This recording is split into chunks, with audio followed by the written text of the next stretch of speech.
Okay, So, Dr. Cooper, first of all, I would like to thank to you to having us in this room, and I will appreciate to discuss about the situation of our students, because already we have more than 40 students in the United States. yes. This is a huge group, and I want to know your thought for future, and if there are some problems, how can we solve these problems together.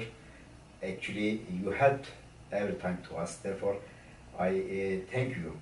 Okay. Really, you solved a lot of problems, and I am sure you will continue to do that. For at least one more year, right? Let me start with the positives. Yeah.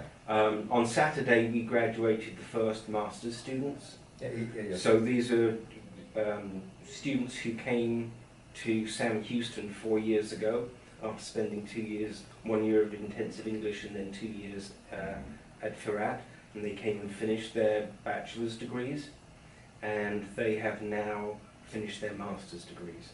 So this program is actually doing exactly what we wanted to do, Yes. which was to give them a roadmap through to an advanced degree. Mm-hmm. And so that's the first thing that I find very positive. I think we had 3 of them graduate, is that right? That's true. 3 of them graduated, and 1 of them is going to graduate at the end of fall semester. Mm-hmm. And then we also have students who are going on to doctoral programs in the United Yes, States. 2 of them. And so I think from an academic perspective, this program has been extremely successful. I agree with you.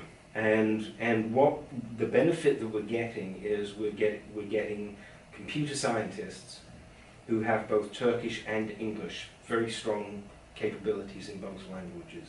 So they become an asset to any organization that wants to hire them. Any international organization that has dealings in both the United States or Europe and Turkey is going to want these students because of their language skills. Yes. So it's been a very positive, from my perspective, a very positive program. It adds about 10% to our student numbers here, Oh. which is good.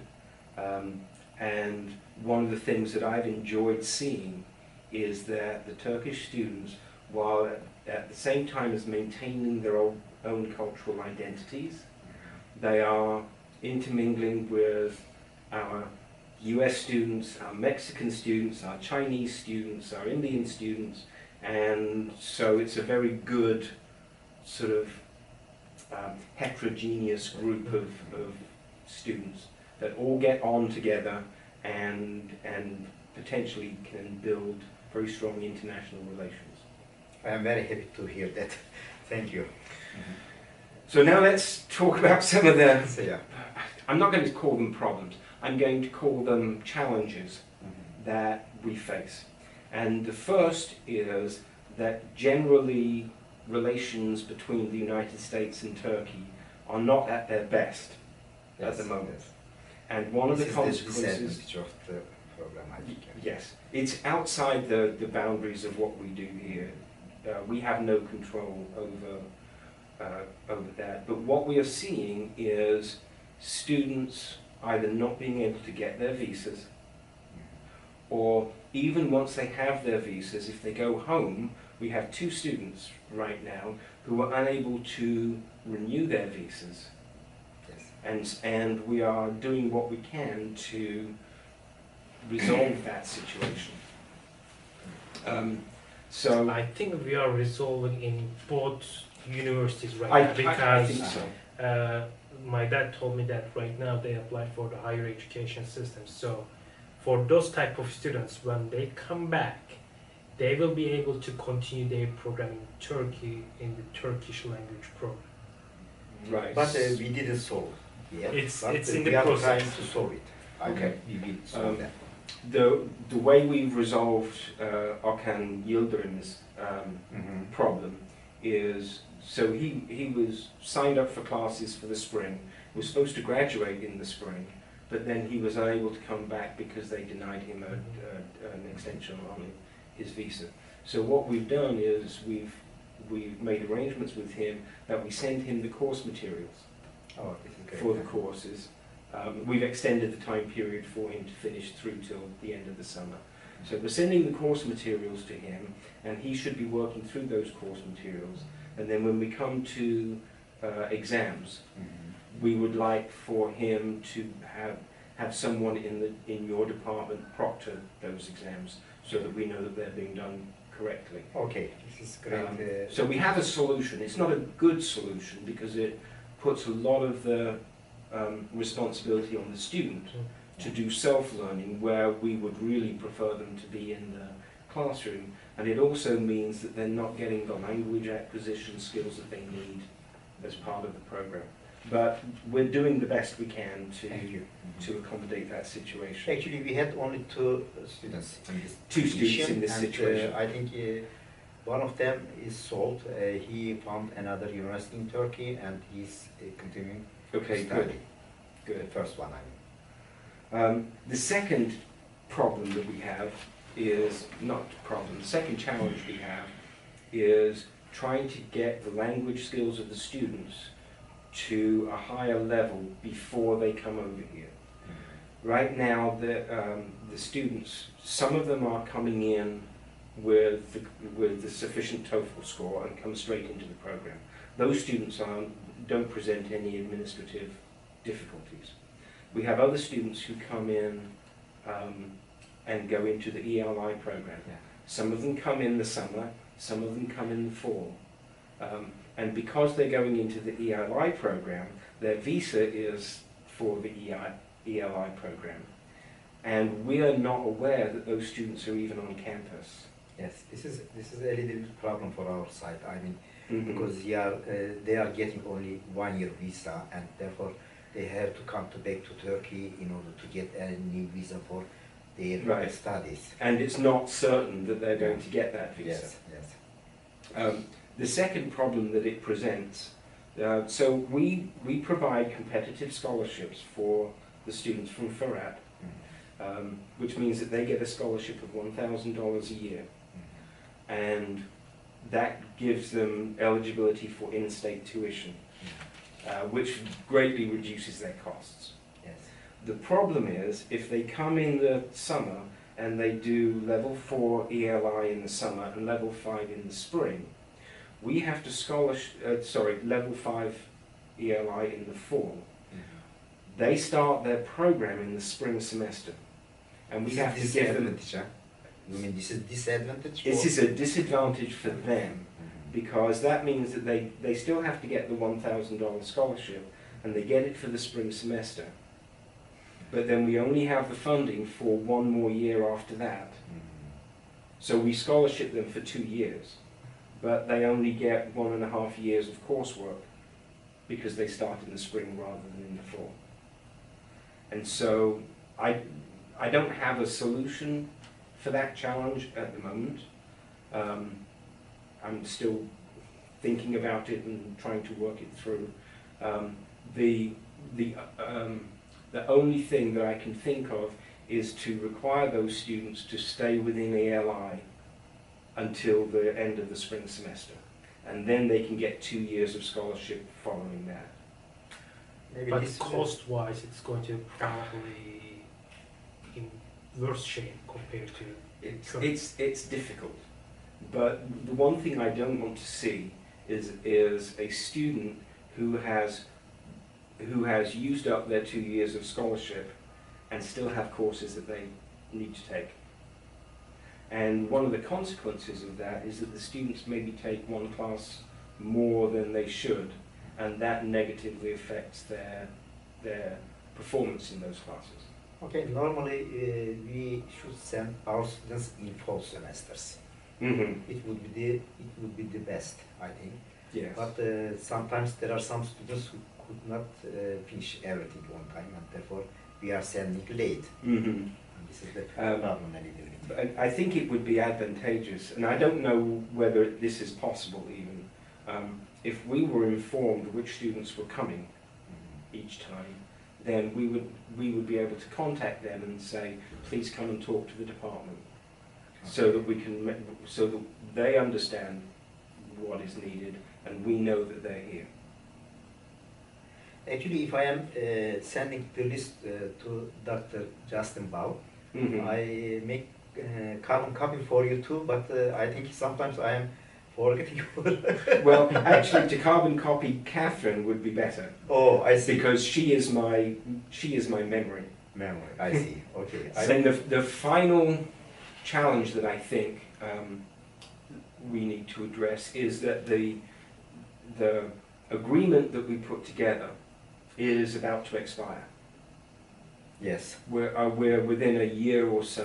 2 years, I think. 2 1 or years. 2 years. Okay, so we do need to start thinking about arrangements for renewing the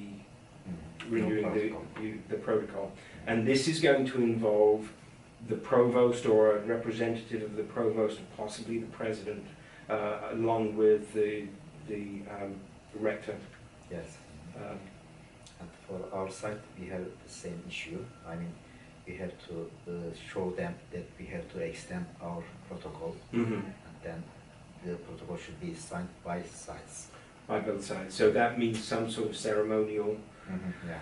possibly Maybe at we can ISDFS Yes. next year. Next year, yes. That would be a possibility. That would give us 12 months to make sure that everything in that protocol is still relevant. But next year we are in Lebanon, another country. Lebanon's a beautiful country. Yeah. Really? Have you been there before? No, I've just seen pictures, but I I want saw to the go. pictures I as want well. to go so badly. Because Hassan Saveiti is writing to me, okay, what should I do? And he's preparing a brochure about 2020. Is he now. going to present that in Yes, Porto? yes. Mhm. Okay. Okay, very good. Mhm. So I think that covers all of the challenges that I Okay. see arising. Mhm. I have no doubt that given willingness and effort on both sides, we can address all of those challenges. I don't think any of them are insurmountable. Oh, this is good. Okay, Cihan, because you are here in the system, and therefore I would like to hear you, because some Turkish students maybe visited you and asked some questions to you. Do you have some issues to address now?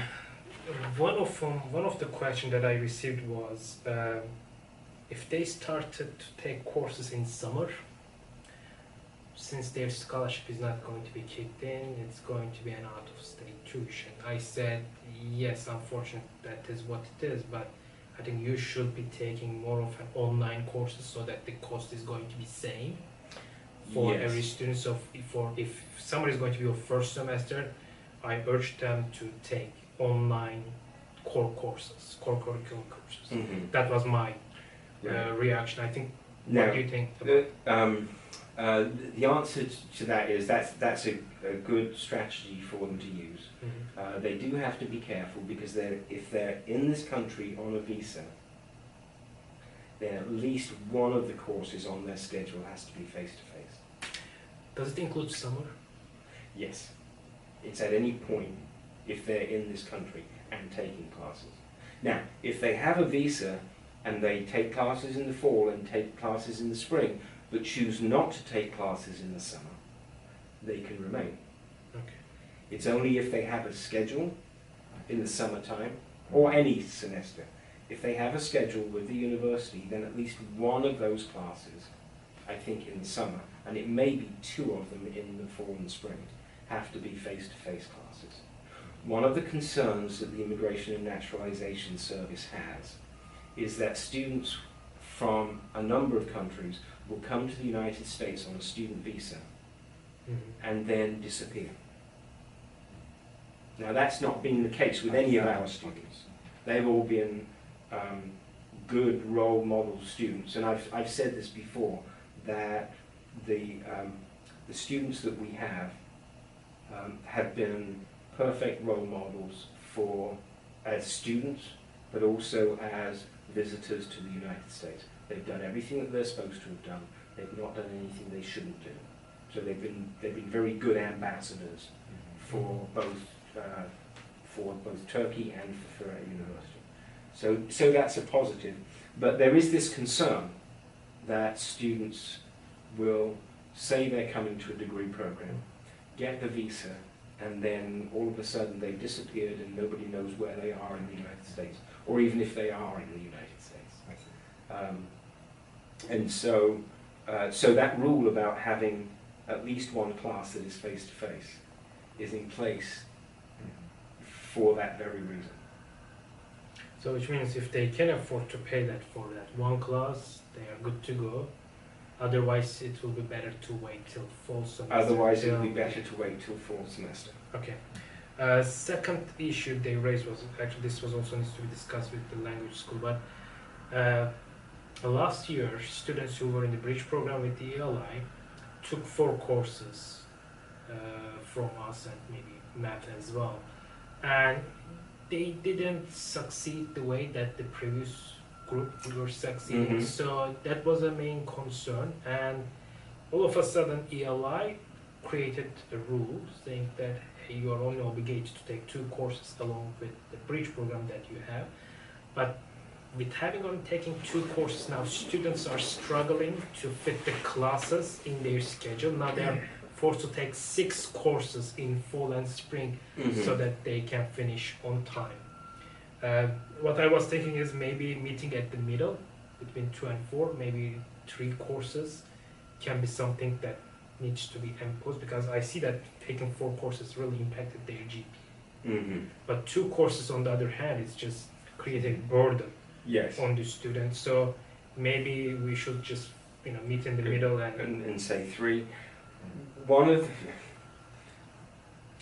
because they're doing ELI, right now we're saying that they should be taking 2 courses, no more than 2 courses. But the way our computer system is designed, it doesn't flag a student as taking too many courses until they get to 6. And so, and we operate on an advisement system. We do not dictate to the students what courses they take. We advise them to take a certain number in a particular set of courses. But we, as an academic department, have no way of knowing what they're taking, and we have no control if they're taking courses from another department. I understand the pressure on the students, but I think they're setting themselves up for failure if they're taking 2 courses of ELI and then 4 courses elsewhere. For students with a good command of English, 6 courses is a heavy burden, and actually requires the dean's signature to allow that. But sometimes our Fırat students are doing that by taking 4 courses plus ELI. We will discuss this issue with just about 2, but your support is very important because, we would like to have 3 courses for our students. Yes. We have to force them, otherwise it would be cost for them. I think the other part of the advising process that we need to look at is if a student is almost complete and their scholarship funding runs out, they might consider then going back to Turkey and taking the remaining courses online, which means trying to ensure that the courses that remain are the ones that have online options, like the second English and history and so on. The problem is that after they return to Turkey, how are they going to come back? Yes, this is the problem. If they're last semester. Because some of them want to continue Yes. their master degree or PhD study, etc. Yes. Be not accepted by It would be difficult because the student visa automatically extends if you then move into a graduate program. So we would have to look at that quite carefully.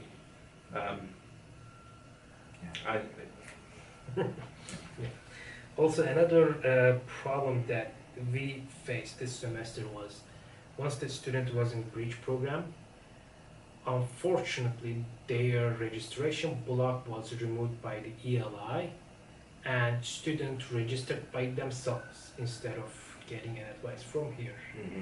We see that for instance, they didn't take database as part of their courses, but our data mining course requires database course. So when they tried to register for data mining, we had to override, I think, 6 students this semester. So I'm just going to, especially when I talk to them, I'm just going to enforce them to, hey, if a student is in bridge program, they need to be advised by the department, and their flag needs to be removed by the department. Yes, I think that's important, and I think we resolve this challenge by if we are more aware of who is coming in each semester. Yes, and then we can contact them directly and say you must come into the department. Yeah, I will inform you immediately after I decide who will come to them. Okay. Both sides, not just Justin Bal, But Catherine and you, and Cihan together.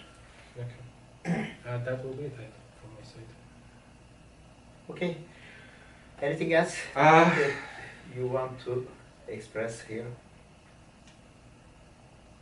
I don't think so. I think everything else is going. I think the program goes very well. It's very smooth. But there's always room for some improvement.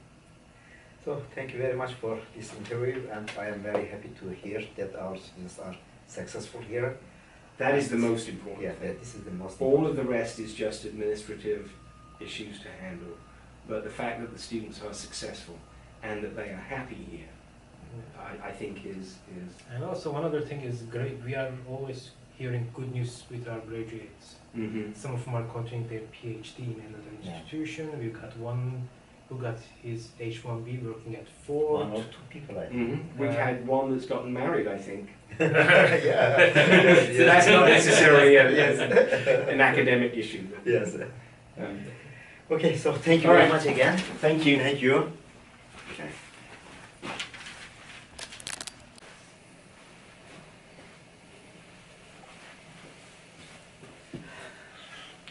So, Dr. Bal, how are you today? Hey, I'm good. How are you?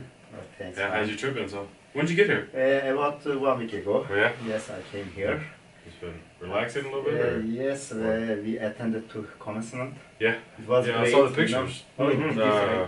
One of the students posted it. I came across it. Yeah. They tagged in message. Yeah. Okay. So, you know, they look good. So, Dr.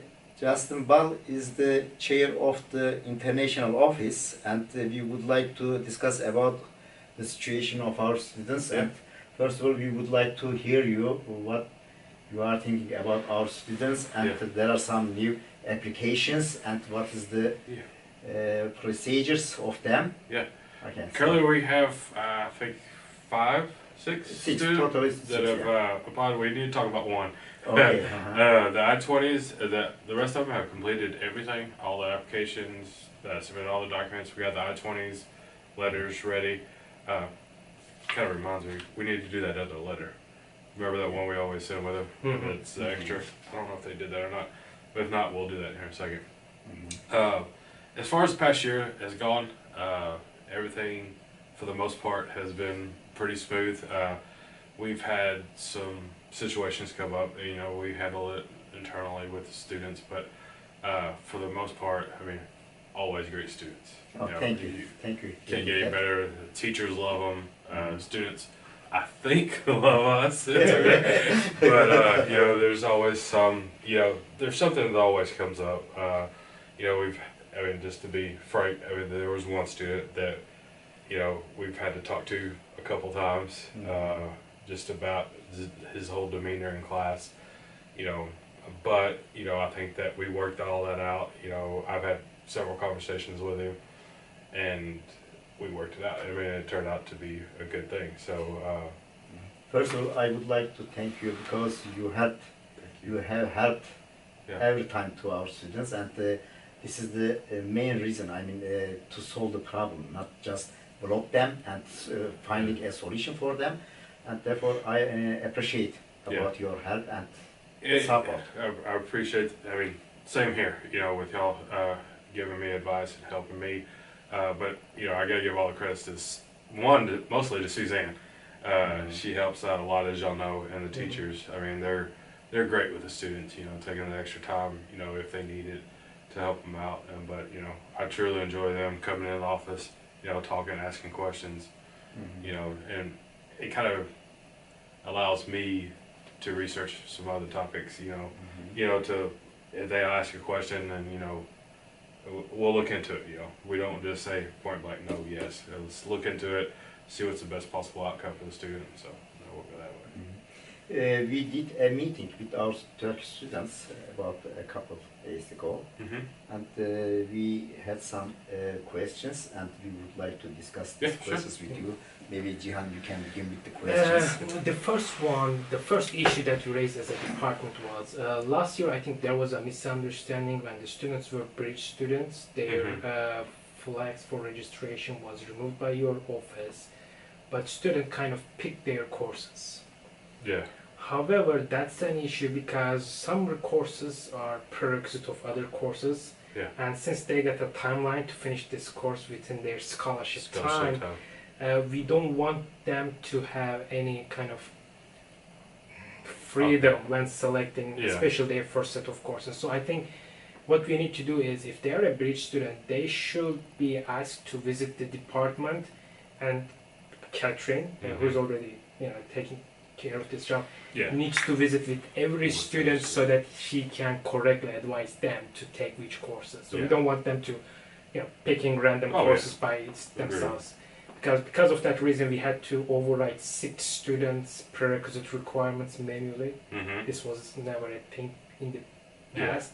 So if you just... What was the hold, do you remember? It's before a student can register for a course, on banner you need to remove the flag. Yeah. And they told me that someone in the ELI just removed the flag so they could just go over and just... Let me stop you. We don't have that authority to remove the flag. So, I mean, that, if they are applying... I heard from a couple of students. I can ask for the name. I don't know who has that authority. Nobody in this but office does. Here's the thing. That flag needs to be removed by someone. Yeah. And that person needs to be our department secretary so that she can work. So I'm not judging about the past. For future, let's just make sure that those things are being taken care of the department. And maybe you can encourage students to visit the department. And which we do. I mean, that's the whole, that's our process right there, what you're explaining. Advising them to go to the department. I don't know if something happened between here and admissions and the registrar's office. Maybe. But like I said, nobody in our office has the authority to remove holds. Unless, I mean, they're cleared with admissions and registrar. Let's just make sure that the students are being... Second problem is, I know that I think it was last year's cohort, they kind of struggled with, when they're in bridge program, and they took 4 courses in the department, they struggled. Now, I think you created this rule saying that you need to take 2 courses. Yeah. The downside of that is, because of that 2 courses, now they are forced to take 6 courses in fall and spring. And it's kind of taking the burden on their first semester by adding up to the later semester. I think 4 is, I agree, 4 is right. We saw that they were not able to handle it appropriately. But I think 2 is on the little bit on the short side. I think if we can see what they are going to perform with 3 courses, they will help. It will help to students. Well, the 2 and 2 was a recognition that we had when we met about how tired and frustrated and poorly the students that took 2 and 4 did.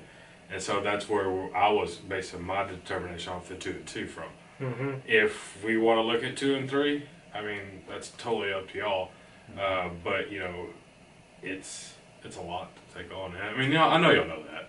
I know. I mean, ideally they should be taking 2, but it's just adding up to the following semester with 6 courses. That's much, and this cost too, I think. That's affecting the other semesters. So I think we should give a try on 3 courses to see how they're going to perform. And this was a request from all of the students actually right now in the program. But I see why they want to do it too.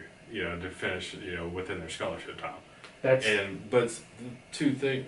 One thing that I can think of right off the top of my head though, is are they ready for the 3rd class? Are they ready to take on that? Here is the thing. What we see even from the first cohort right now is if they are in CS courses in their first semester, usually they do okay because the language barrier is not that very issue Yeah. when you're dealing with coding. But if they Technical allow to subject, take well, core courses, political sciences, yes, that will be an issue. Mhm. So if we can manage in the department those 3 courses in a way that they will take the departmental Yeah. courses, I think that will be the best case Yeah. situation. Well, let me just do a little research. I mean, I'm not saying no or anything, but let me just feel everybody out, and then I mean, I'm okay with it, Mm-hmm. but I don't want to jump. I'm the type of person I want to ask Mm-hmm. how everybody else feels about it. I want to say permanently yes, let's do this. Mm-hmm. Which, I mean, I'm in favor of it because I mean I know they have a scholarship and I know they want to get out of here as soon as possible and then get that finished up. So just let me check on it. Let me run it by Mhm. everybody. Should be good. to go. Okay. So, one thing is, bringing that side back is when I told certain students to only take 2 courses, they went behind I heard or about that. yeah, and took 3 courses.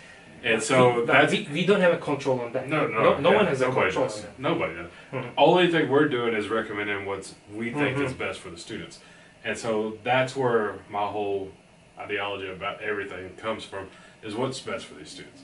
Because some of them they come and being with most of the cohorts, some come and get it right away. Mhm. They can grasp on, they can take on pretty much anything. But there's some, you have to agree with me, that do not get it. There's some students that are finished up in a bachelor's, and I still don't think they have that strong grasp. They understand everything, but they don't have that strong grasp, and they need continuous help. So I mean, it's just a balancing act. Like where do you find it? So, and since this all began, and even with Barbara and myself, I just want to do what's best for the students, and whatever that is, Thank you. that's what we're going to do. Mhm. Anything else in No, terms that- of questions? No, that was the main 2 Okay, there are the The I-20s, yeah, they're in here, uh, except for one. Khan, Yes. baby Khan, Yes, Khan. because he has top score. There's that. Let me look through. I don't know what It letters. should be Oh, they put them in. 5. Yeah. There's that one. And Alper. Alper Yorulmaz, yes. Yeah, he's I-20 was picked up last week. Did you send to him or? No? No, someone No. picked it up, Very good. and Good so idea, is yeah. this one. Uh-huh. Muhammad. That was picked up by 2 students. By Yes, he told me that someone will pick. yeah, someone picked it up. But here's that one. So it's just those 3. Okay, great. What about the Khan issue? I mean, because I was actually just looking. I was gonna try to look it up before y'all got here. I didn't know what time you were coming, and I told you I had meetings all morning, and I'm not sure where he is right now. okay. Yeah, so I'll have to find out and then get back with him. Because he passed all courses and he's ready to come. He's ready to come. Yes, Okay. and the other students too. Yeah. And this semesters we have only totally 6 students. I mean this fall semester. But next year we will have more Okay. because at this time we have 40 students. 40? Who are waiting Oh. for their turn. Okay. Is there anything else? So No, that will be. Well, I'll be here next week as well. So in Okay, case you can't finish it today, yeah. I can pick it up early next Okay. week. Yeah. I want to say yes. Make sure how that goes. Okay. I'll try my best to get it taken care of. So we'll figure it out. So thank you very much No for problem. this conversation.